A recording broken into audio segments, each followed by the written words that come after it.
ഇതാണ് ഏത്തപ്പഴം കൊതപ്പിച്ചത്. നമ്മുടെ ഷെഫ് പിള്ളേൻ്റെ റെസിപ്പിയാണ് കേട്ടോ. നല്ല സിമ്പിളാണ് ഉണ്ടാക്കാൻ, അടിപൊളി ടേസ്റ്റുമാണ്. അപ്പോൾ നമുക്ക് റെസിപ്പി നോക്കാം. അപ്പോൾ ഒരു പാൻ ചൂടാക്കുക, അതിലേക്ക് 1 ടീസ്പൂൺ ബട്ടർ ഇട്ട് കൊടുക്കുക. ബട്ടറിലാണ് നമ്മളിത് ചെയ്തെടുക്കേണ്ടത്.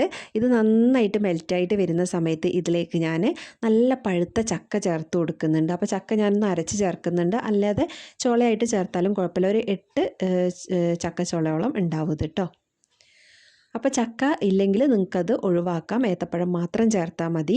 അപ്പോൾ ഞാൻ ചക്ക ഒന്ന് വഴറ്റിയെടുത്തതിന് ശേഷം അതിലേക്ക് ഒരു നേന്ത്രപ്പഴം കട്ട് ചെയ്ത് ചേർത്ത് കൊടുത്തിട്ടുണ്ട്. അതൊന്ന് എല്ലാം കൂടെ നന്നായിട്ട് വഴറ്റി സൈഡിലേക്ക് മാറ്റി വെച്ചിട്ടുണ്ട്. എന്നിട്ട് 1 ടീസ്പൂൺ ബട്ടർ ഇട്ട് കൊടുക്കുക. അതിലേക്ക് ആവശ്യത്തിന് പഞ്ചസാര ഇട്ട് കൊടുത്ത് ഇതൊന്ന് മെൽറ്റാക്കി ഒന്ന് കാരമലൈസ് ചെയ്തെടുക്കുക. കുറച്ച് കഴിയുമ്പോൾ ഇതൊരു ബ്രൗൺ കളറായിട്ട് വരും. അപ്പോൾ ഇതെല്ലാം കൂടെ നന്നായിട്ട് മിക്സാക്കി കൊടുക്കാം.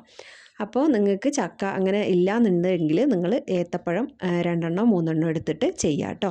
ഇത് നന്നായിട്ട് മിക്സാക്കി കഴിഞ്ഞാൽ 1 ടീസ്പൂൺ അരിപ്പൊടി എടുക്കുക. അതിലേക്ക് കുറച്ച് തേങ്ങാപ്പാൽ ഒഴിച്ച് നന്നായിട്ട് മിക്സാക്കുക. എന്നിട്ട് ബാക്കിയുള്ള തേങ്ങാപ്പാലും കൂടി ഒഴിച്ച് അതിലേക്ക് കുറച്ച് ഏലക്ക പൊടിച്ചതും കൂടി ചേർത്ത് കൊടുക്കുന്നുണ്ട്. മൊത്തം 1 കപ്പ് തേങ്ങാപ്പാലാണ് എടുത്തിട്ടുള്ളത്. അത് നമുക്കിതിലേക്ക് ഒഴിച്ചു കൊടുക്കാം. അപ്പോൾ ആദ്യം പകുതി ഒഴിച്ചിട്ട് നന്നായിട്ടൊന്ന് മിക്സാക്കി എടുക്കുക. ലോ ഫ്ലെയിമിലിട്ടിട്ട് ഈ അരിപ്പൊടിയൊക്കെ വേവുന്നത് വരെ നമുക്കൊന്ന് മിക്സാക്കി കൊടുക്കാം. ഇനി ബാക്കിയുള്ള തേങ്ങാപ്പാലും കൂടി ഇതിലേക്ക് ചേർത്ത് കൊടുക്കുക. എന്നിട്ട് നിങ്ങൾക്ക് ഇഷ്ടമുള്ള കൺസിസ്റ്റൻസിയിൽ നിങ്ങൾക്കിത് എടുക്കാം. അപ്പോൾ നല്ല ലൂസായി പായസം പോലെ വേണമെങ്കിൽ അതിനനുസരിച്ച് തേങ്ങാപ്പാൽ ഒഴിച്ചു കൊടുക്കുക. അതെല്ലാം നിങ്ങൾക്ക് കട്ടിക്ക് വേണമെങ്കിൽ അങ്ങനെ എടുക്കാം കേട്ടോ. ഞാനിപ്പോൾ ഈ ഒരു കൺസിസ്റ്റൻസിയിലാണ് ചെയ്തെടുത്തിട്ടുള്ളത്. അടിപൊളി ടേസ്റ്റാണ്, ഭയങ്കര സിമ്പിളാണ്, തണുപ്പിച്ച് കഴിക്കുകയാണെങ്കിൽ പൊള്ളിയാണ് കേട്ടോ.